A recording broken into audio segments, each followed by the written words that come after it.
কেমন আছেন সবাই? আশা করি ভালো আছেন। আজকে আমরা দেখব এমএস ওয়ার্ডে কিভাবে লেখা সিলেক্ট করতে হয় এবং সেটাকে সহজেই মুভ করতে পারবেন। কোনো কিছু লিখে নিব।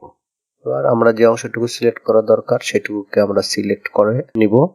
এরপর আমরা ফন্ট গ্রুপ থেকে ফন্ট কালার অপশনে ক্লিক করে কালার চুজ করে দিব।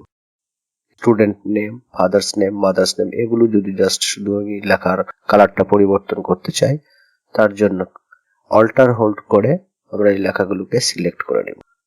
এরপর কালার থেকে আমাদের পছন্দের কালার দিয়ে দিই। আর কোনো লাইনকে যদি আমরা উপরে বা নিচে কোনো লাইনে শিফট করতে চাই, যেমন আমার ডেট অফ বার্থটাকে আমি স্টুডেন্ট নেমের নিচে শিফট করতে যাচ্ছি, তাহলে কি করব? তার জন্য ডেট অফ বার্থ লেখাটাকে সিলেক্ট করব। করার পরে আমরা শিফট এবং অল্টার হোল্ড করে আপ অ্যারো ক্লিক দিব উপরে নিয়ে যাওয়ার জন্য, আর নিচে নিয়ে আসার জন্য ডাউন অ্যারো প্রেস করব। তাহলে দেখবেন লেখার লাইনটি উপরে বা নিচে আপ ডাউন হচ্ছে।